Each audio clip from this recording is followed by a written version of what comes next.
Well, good morning and welcome to Elevenses. I'm Kevin Williams of Survival Skills Rider Training, and you're with me for the next 30 odd minutes as I take you through some topical news, some possibly controversial views, and some looks at what's going on in the world of biking generally.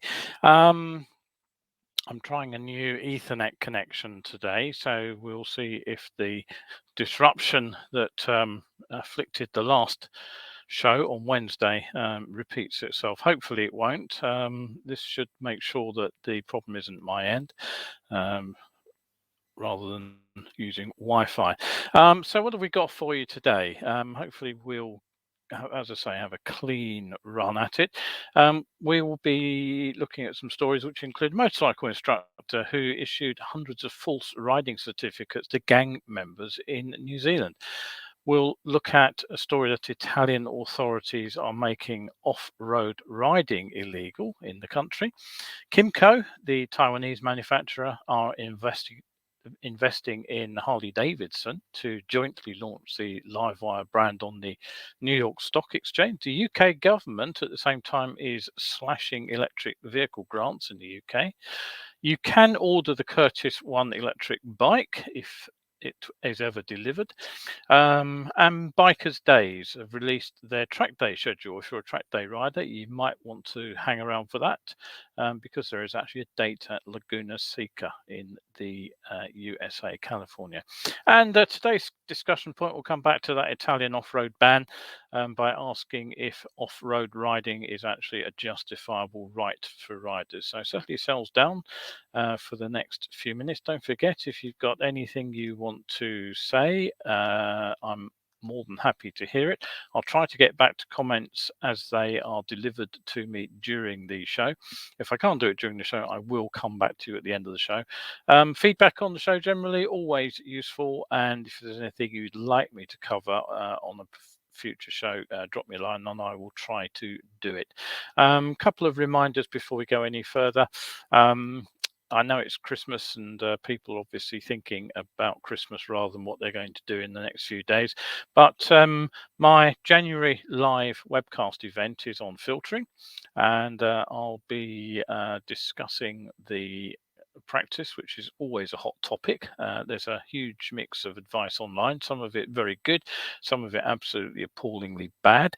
I'll be asking if filtering is a science or an art. I'll be asking whether you need balls or brains, and you can find out what's legal, what's illegal, and what is plain common sense.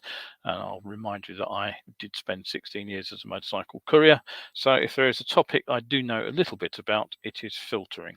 You can book a ticket at this address, which I will just pop up on screen for you. Seats are £5 for that, and it takes place on January the 5th of which is Wednesday, at 8 p.m. So do pop along if you possibly can. There's the link. It is going up. There it is. It's come up this time. Right, and so that's 5th of January, Wednesday, so just after New Year. If you want to wait for the next Science of Being Seen event, that'll be the first Wednesday in February, which is the 2nd at 8 p.m. And I'll be taking a look at the slightly different approach to doing the Science of Being Seen on that particular one. All right, okay, Sue said good morning. Good to see you, Sue. Hope you're all receiving me loud and clear this morning with my new Ethernet connection to the laptop. All right, so what's in the news? And let's start with a fairly alarming piece of news. An expat Brit, one Peter Kalinowski, has pleaded guilty in Westport District Court in New Zealand to 24 representative charges of dishonestly creating false CBTA score sheets and certificates. Kalinowski, who drove a mining truck as his main job, had a weekend job training and testing and issuing these CBTA certificates. Now, the CBTA scheme, which stands for Competency Based Training Assessment, was introduced by the NZ Transport Agency in 2014, and it essentially allows approved motorcycle instructors acting as private contractors to take people for practical assessments for their restricted and full licenses. So the tests meet the criteria of the standard assessment, but are deemed of a higher level of assessment, as the instructor must follow the applicant who is riding their own motorcycle. So in a way, it's similar to the CBT scheme here in the UK. Now, his training school, Roadcraft NZ Limited, started operating in 2014, but he appears to have started issuing fraudulent certificates in 2018. The activity came to light when police pulled over two patched Hells Angels members for parking their motorbikes in a bus lane in Wellington in April 2021. It turned out that the two were on bail, the conditions of which meant they weren't allowed to ride their motorcycles. One also had a gun, cash, and some drugs. The police seized their phones, and on one of those phones, they found a sequence of messages between that particular gang member and Kalinowski about ordering licenses for the rider himself and for other associates. And so the escalation of the investigation quickly involved the Wakakatahi NZ Transport Agency as they began going through the details of all the certificates that Kalinowski had actually submitted in support of those license applications. They also went through 6 months worth of his text data, and they discovered that the instructor had issued 15 bogus certificates in 2018, but by the time of his arrest in 2021, he'd issued another 102 in this particular year. And when they went on to investigate in full, they found that he'd issued no less than 285 certificates. 257 were actually successfully used to gain motorcycle licenses. And what he'd apparently do was he'd request a photo of the applicant's license along with a postal address, and then they would pay him. Oddly enough, they paid him the normal fee for his assessment, just with a covering charge for postage. So that was £99 NZ for a basic handling skills test, and $199 for the CBTA restricted, and $175 for the CBTA full license. So the same price as he was charging for legitimate training scores. He'd then fill out the entirely false details on the sheet.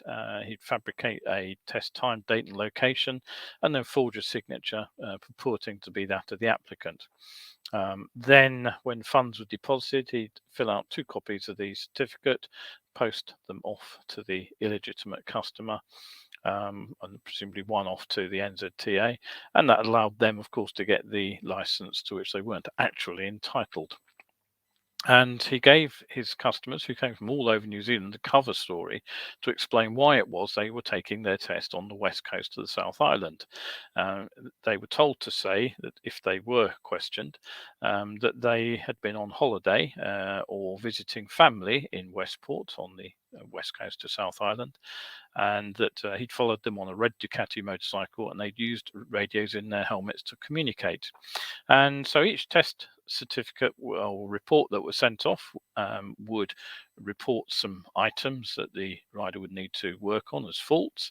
But one flaw in the plan was that the forms repeatedly used the same 4 registration numbers for the testee's bike. And when they contacted the registered owners of those particular motorcycles, they were able to establish that most of those records were fake. And customers of the service ranged from the mongrel mob, the headhunters, the Black Power, the Killer Bees, the Rebels, King Cobras, and the Hells Angel gangs.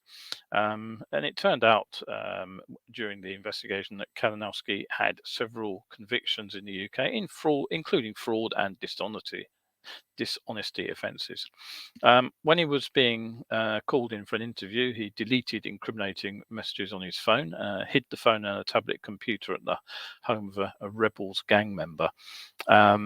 And during the interview, he then went on to deny any offences, despite the police showing him extensive documentary evidence. He insisted he'd properly tested everyone he'd issued a qualification to. But some of the conversations that were on the text, the timings simply made it impossible for him to have done that. Not surprisingly, perhaps, given the nature of the riders that had benefited from his service, he declined to work with the police to help identify people who had received the bogus certificates. He claimed that he realised some of his customers were gang members. He said, "I'm not stupid. I sort of realised that once they got their claws into me, it wasn't going to ring well." He claimed he was bullied and threatened by the gangs when he said he could no longer issue the licenses. Several of Kalinowski's customers are now facing fraud charges of their own. There are only 101 other CBTA approved motorcycle instructors throughout New Zealand and only one other on the West Coast. And he'll be sentenced on March the 9th. Right, Sue says receiving is loud and clear, which is good. Right, okay, so just a quick reminder. We do have some things going on for Christmas, I'm sure. And if you're looking at a present for a riding family member or a riding friend, why not think about one of the survival skills gift certificates? You can use them yourself if you're really keen. They come in 3 different flavors. You can find them on my coffee page in the shop. The good news is if you buy one, you can use it right till the end of November next year, but it's also worth more than you pay for it. So, for example, if you pay £80 for a gift certificate, when you redeem that against a course, it will be valid for £100 worth of training. So, big saving there. There's a £35 gift voucher too, and that'll be worth £40 when redeemed, which just happens to be the cost of one of my online coaching sessions. So even if you are not local to me, you can still take advantage of my training. Right, okay, so carrying on, the next story. If many motorcyclists are still reluctant to take electric motorcycles seriously, the big players are moving in that direction. And it's a major step forward and unprecedented link up that's come out this week that the Taiwanese manufacturer Yang Motor Co., better known to you and me as Kymco, they will be investing $100 million into Harley-Davidson to work with that iconic US brand to list the Livewire electric motorcycle brand on the New York Stock Exchange. Now, it was recently announced that Livewire would be diverged from the main HD brand, and on Monday last week, HD actually announced that Livewire would be listed on the New York Stock Exchange, and that news was rapidly followed by the investment from Kymco. Now, once finalised, Kymco are expected to own 4% of Livewire, so not a huge amount, but all the same, it is a significant link up. They intend to play the role of a strategic partner. Harley will remain holding 74% of the shares.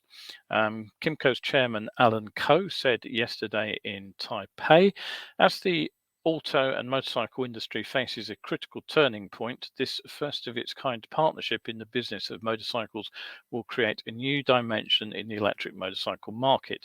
Livewire's mission is to be the most desirable electric motorcycle in the brand, said Harley-Davidson's chairman and acting CEO Jochen Zeitz.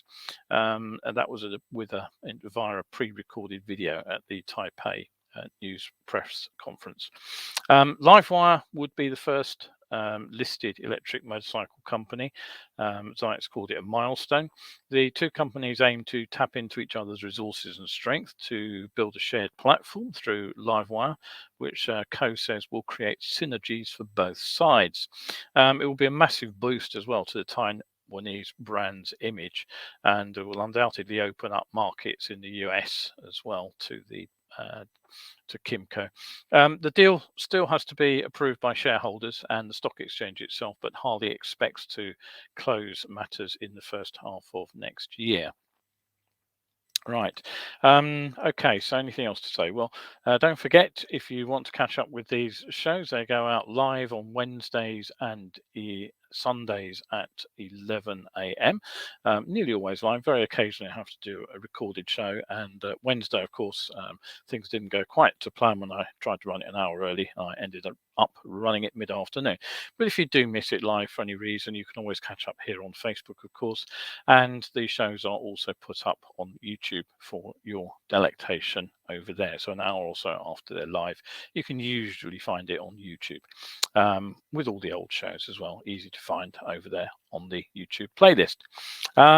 Right, so what else have we got to talk about? Well, if you're planning on going off-road riding in Italy, it's a plan you're going to have to rethink. It's likely to have to go on the back burner because a new federal decree in Italy has just restricted what vehicles can use paths through forests and fields. Now, the new law, which was actually made a federal decree in October, rules that motor vehicles, including motorcycles, may not use paths less than 2.5 meters wide. And the only vehicles which are exempt from this ruling are those required to manage those paths, which would include things like tractors. Now, this ruling was actually published in the Italian official Gazette, which is apparently the step needed to make laws formal in Italy.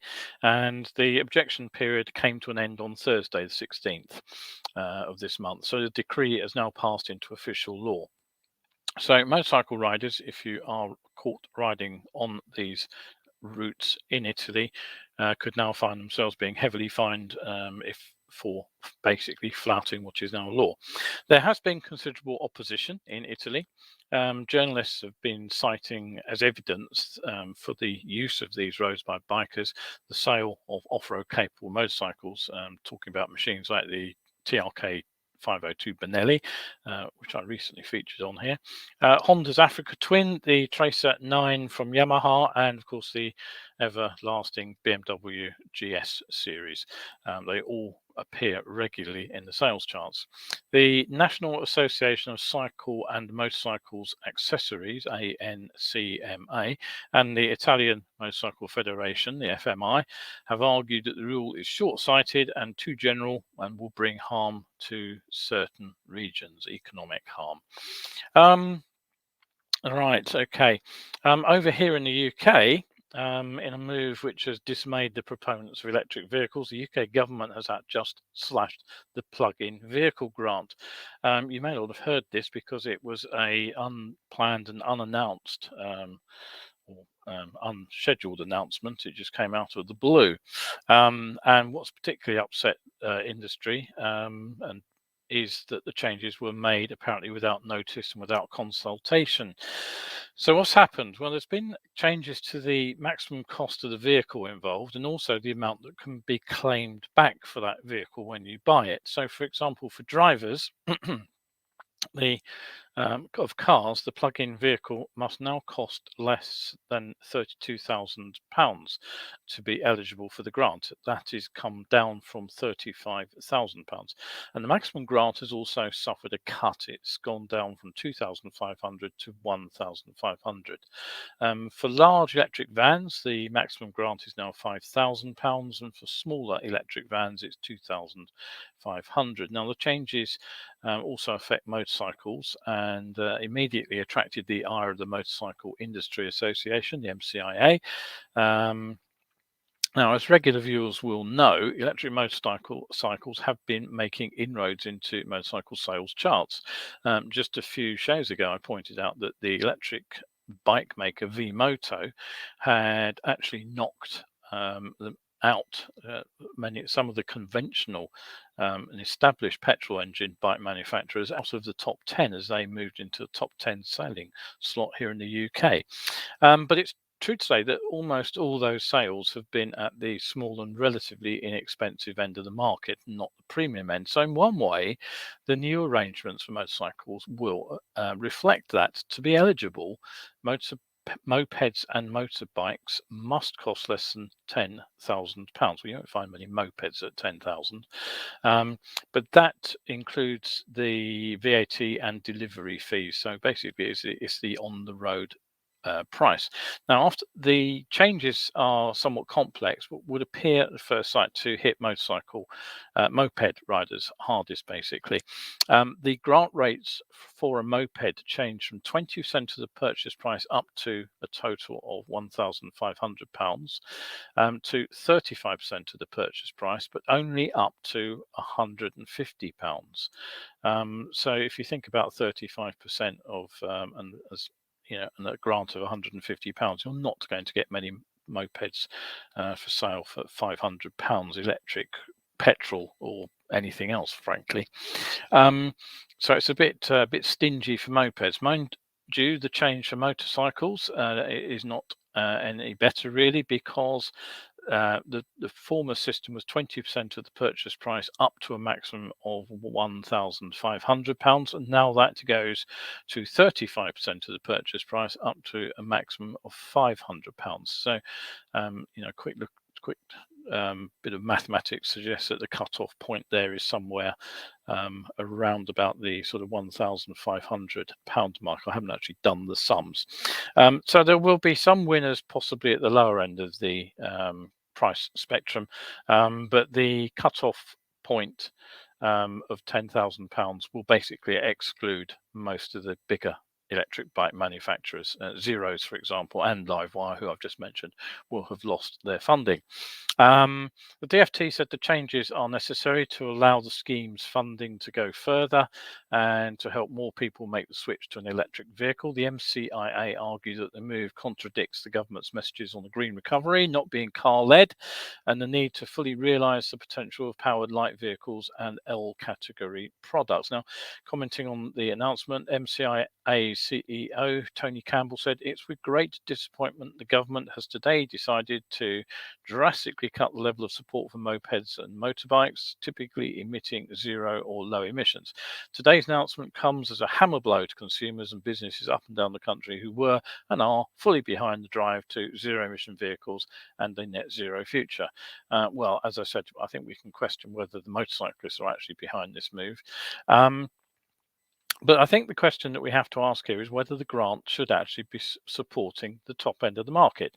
That is to say, bikes which are not going to be used for commuting, rather than getting riders out on small commuter-style machines, because those are the ones that can replace cars for some journeys in towns and cities, which are genuinely congestion busting. And the success of the scheme has been an rapidly increasing take up on electric vehicles, including more than 500,000 low emission vehicles have been supported by the plug-in grant over the last decade. Most of those purchases have come in the last couple of years, and of course the double whammy for the government that we often forget is that the greater the success of the scheme, the more it actually impacts the exchequer in their voluminous pocket, because they are paying out more money in grants and they're receiving less money in petrol and diesel vehicle duty. So the money, basically, the government has less money to spend. So, but having said that, the cynic in me says that the grants have mostly enabled wealthier drivers to buy new cars, and I'm not convinced that's the place the money should be going. Motorcyclists, I think, have possibly got the raw end of the deal here, because most of the bike sales which are electric, as I've mentioned, are at the lower price point. But if we're going to shift elderly, higher mileage, more polluting vehicles off the roads, full stop, then we do need to support the drivers who can't afford perhaps to buy them. So it's also arguable that this grant system effectively hands the money straight to the manufacturer or dealer, who can keep the price high as a result, and they effectively trouser the grant themselves. And to some extent, my belief that may be the case has actually been somewhat supported by a Harley announcement. They promptly announced their own electrification grant. So on top of a 5-year finance plan, if you buy a new Harley Livewire, you also get a 1,500 HD electrification grant. So basically replacing the government contribution. You also get 5-year roadside assistance, 5-year dealer service plan, £500 insurance contribution, and a £500 contribution for a genuine accessory and clothing purchase. So that's all with new Livewire, and that's basically Harley stepping in to replace the government grant. Now that deal will only run till the 31st of January next year, but you will get the option to defer the registration and delivery of the bike till the 13th of March, and that'll get you a 22 plate on your new bike. Okay, so don't forget, if you do enjoy the show, you can pop over to my coffee page. The link is on screen. It's the home for my Facebook archive of old Facebook posts. I've just finished up putting up the 100 odd posts in the Skills on Saturday and Tips on Tuesday series from 2019. So now all the posts are up for 2014, 15, 16, 17, 18 and 19. 100 each year. You can do the sum yourself to work out how many better biking tips there actually are. 2021s are also up on the site. Most of those are supporter only, so for the price of £3 you can get a month's access to all of those, and incidentally, if you buy one of the gift vouchers, you actually get a free month's access to all the supporter content on top of the gift voucher offer. So do come over there, do have a look at what's on offer. There's plenty of free stuff to read though, even if you don't want to support me. Right, we've got a couple of comments to read. Martin Foster says Ryan F9 of YouTube got it right on the e-bikes. People don't want to spend crazy money on a fancy status symbol e-bike. They will happily spend 2k or more on a scooter or other 125, 250 equivalent. I tend to agree with you there, Martin. And I think we've been supporting the wrong kind of car and bike by getting the support onto the expensive end of the market. Maybe the answer is actually a sliding scale, so that the more expensive the car, the less money you get rather than a flat rate. And Nick has also said good morning. Good to see you, Nick. All right, so again, we're a bit electric heavy at the moment, but the thing is, so many of the stories at the moment that are floating around about motorcycles are electric bike stories. There is relatively little to tell you about new petrol engine bikes because they're all pretty much on hold. There's not much point in building new petrol engine bikes if they're all going to be banned in 15 years. So anyway, this particular bike, I don't think you'll be needing a plug-in grant for it because I think it's going to be another I'll believe it when I see it motorcycle. Now, Curtis Motorcycles have been taking orders for their first electric bike. It's called the One. The Curtis brand was born back in 2015, and it was an electric venture for Confederate Motorcycles who build petrol engine bikes. Now, a bit of history, the concepts that they touted were said to be paying tribute to Glenn Curtis's V8 land speed record bikes from the early 1900s, and a couple of bikes which emerged were the electric V8 powered Zeus 8 and the Hades, which allegedly took design inspiration from a handgun. Not a particularly edifying image, if you ask me, but hey ho, this is America we're talking about.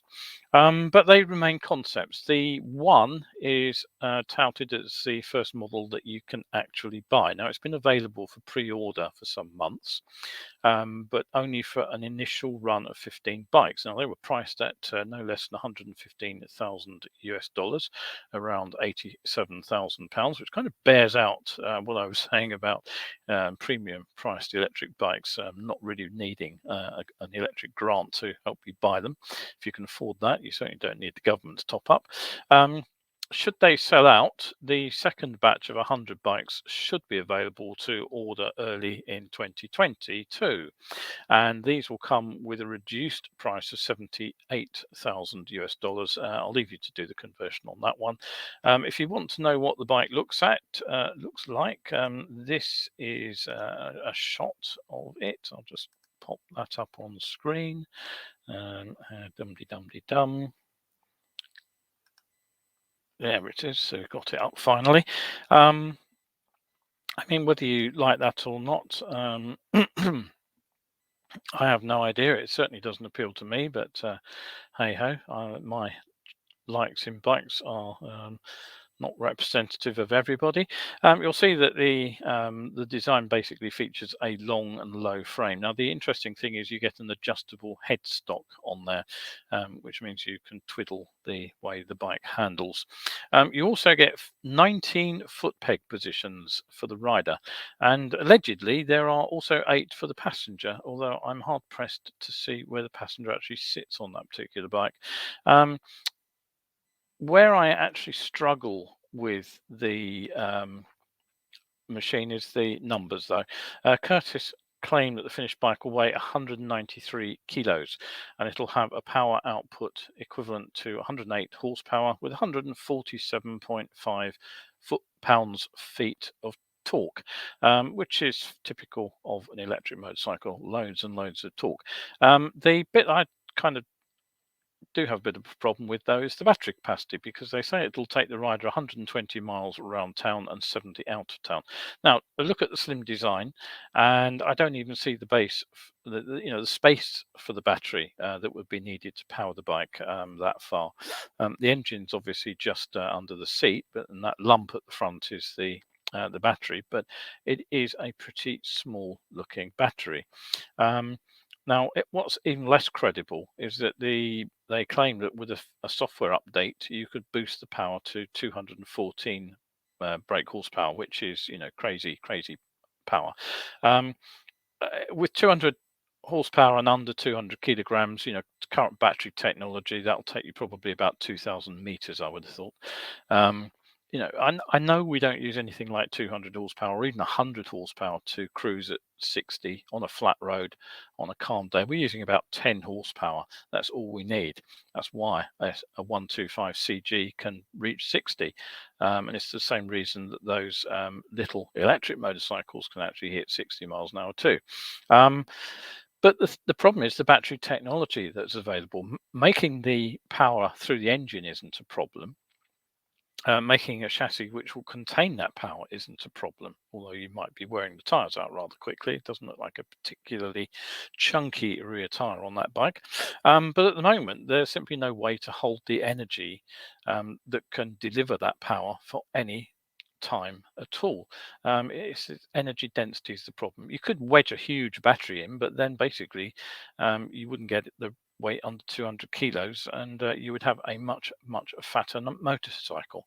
Now, it's as if Curtis know that the performance claims will be scrutinized, because they've disclosed that the what they call the axial flux motor comes from the British firm Yasa, who are a subsidiary of Mercedes-Benz and who supply motors to a number of premium manufacturers. It's but I'm struggling with those figures. There are plenty of claims that improved batteries are just around the corner. Triumph, for example, are relying on that for their very own electric motorcycle to deliver the kind of performance that they are hoping to see. But frankly, they are still research projects. No, they're getting solid results from those research projects. I'm not convinced that they are going to appear in production anytime soon. Right, okay. One for track day riders now. If you enjoy a good track day, and if you have had a hankering to experience the corkscrew at Laguna Seca for yourself, and I certainly would love to ride that particular track, you can now book a place, because the Bikers Day organization is taking the circuit over, and you will be able to have your bike shipped out there and ride that particular iconic circuit. Second time I think I said iconic today, but it genuinely is a remarkable track. If you can't make it to the US, but you can make it to Europe, COVID permitting, of course, there are a bunch of other top-notch GP circuits on their fixture list. There's Catalunya in Barcelona. There's Motorland Aragon, Misano, Le Mans, Mugello, Assen, the so-called Cathedral of Speed, which is another circuit I would love to ride, and Valencia. or Valencia, if I pronounce it vaguely correctly. And my personal favourite, Spa-Francorchamps in Belgium, is also on the list. And that particular circuit is due to see the return of international endurance racing next year, by the way. So it might become a bit more familiar to younger riders than it has been over the last 10 or 12 years. So Bikers Days offers track day fans what they call optimal safety conditions as well as bike transport to some of these circuits. And if you can't afford the flight and the shipping costs to get to the west coast of the US, there is always Mete. Now, it's a little known circuit in Belgium. It's quite a small one. It's built just outside the town that for years hosted a genuine road race on closed public roads. But its claim to fame is that it does actually feature a mini corkscrew. It's nothing like as steep as the original, but it is an interesting little feature. That is actually a track that I would like to ride at some point. Maybe one day I'll get over there and do it. If you want to find out more about Bikers Days and their track days, here is the English page where you can do so. Right, okay, so to round off today's show, I've actually overrun. I didn't think I had enough content today. I'll just return quickly then to that off-roading ban in Italy. Now, it comes at a time when there's actually a newly designated off-road route running approximately 21,000 miles from the bottom of Europe in Spain all the way to the top of Europe in Norway. It's called the Trans-European Trail, TET. I've not heard of it before, I must admit. It crosses the continent via a mix of tarmac and as much off-road trail riding as you can find. If you find the TET Trans-European Trail website, I forgot to get the link for you. You can download the route for free from their website, and there are 1,800 miles of trail designated actually here in the UK. And I suppose it's really not surprising when road riding generally is being increasingly regulated that many are looking to find freedoms elsewhere. Now, on one website, for example, the writer said, for many, off-roading on a motorcycle is a way of life, whether it's for the purpose of your livelihood, for pure enjoyment, or getting out there and venturing further into the wilderness because sometimes two wheels are genuinely better than four. Well, whether two wheels really are better than four is a moot point, and I'm sure there are plenty of Land Rover owners who will dispute that. But the real issue is whether or not taking a powered vehicle into remote areas is actually acceptable. Now, interestingly, the Italian law isn't actually targeted specifically at motorcycles. ATVs, quad bikes, and cars are also banned. And so, interestingly enough, will be electric vehicles too, because it seems that the decree is not simply about noise disputes. So, if it's not entirely clear why the Italian ruling was brought in, it's certainly not hard to find objections to motor vehicle use off road in many parts of the UK. There are plenty of groups who have raised exceptions to the nuisance of motorcycles and four-wheel drives on the Green Lane network. Now, at the same time, those who want to keep access to those rights of way are emphasizing that there is legal access to many parts of the countryside. The access is under attack. Many of the legal routes have been subject to traffic bans. Some of those are permanent, some are at certain times of the year. But the important thing is that by sticking to green lanes and byways, you are using established rights of way. And it does mean, of course, that you need a road legal, registered, insured, and taxed vehicle with a valid MOT. You can't ride any old nail down these lanes. They simply happen to be legal roads, but they are not paved. Sometimes they're Roman roads, sometimes they're simply cattle driving tracks. But it's not obvious to other people using those routes that they are legally being accessed by motor vehicles. The green tends to give it away. They tend to be grassed over, or at least when the weather is dry, they are grassy. The trouble is that lots of use tends to tear them up in poor weather, so they turn to seas of mud. And whilst that might be fun to ride or drive, it's certainly no fun to walk or cycle. I've been along some green lanes on my bicycle in the past, which have been made almost uncyclable and unwalkable, frankly, by having the surface torn up by bikes and cars. And of course, aggressive use of these roads also causes confrontations with cyclists and walkers generally, and horse riders.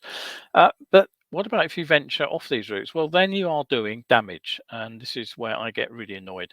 I'm an ecologist by training. I've done field surveys on some particularly delicate environments on mountainsides, and I've seen the damage firsthand that's been done to these environments by motorcyclists who basically think it's a big hoot to ride up to the top of a mountain. You know, the damage that you do by wheel spinning and riding generally up these types of environment is you know, it creates damage which takes years, if not decades, to recover. So if you foray off road on an unregistered bike without the landowner's permission, you are breaking the law, and frankly, the law ought to come down on you like a ton of bricks. Now, I'm not a great off-road rider. I have done a little bit of it from time to time, and if I do ride off-road, I try to be polite. If I do come across other road users, including cyclists, pedestrians, and horse riders, then I stop, and I definitely turn the engine off for horses. So basically try to avoid confrontation. Now, I never did get round to it, but if you do want to find out how to use off-road trails responsibly, the place to go is the Trail Riders Fellowship. And basically, it's an organization comprised of a bunch of local groups who are all working to keep these lanes open. They also organize ride outs on legal routes too.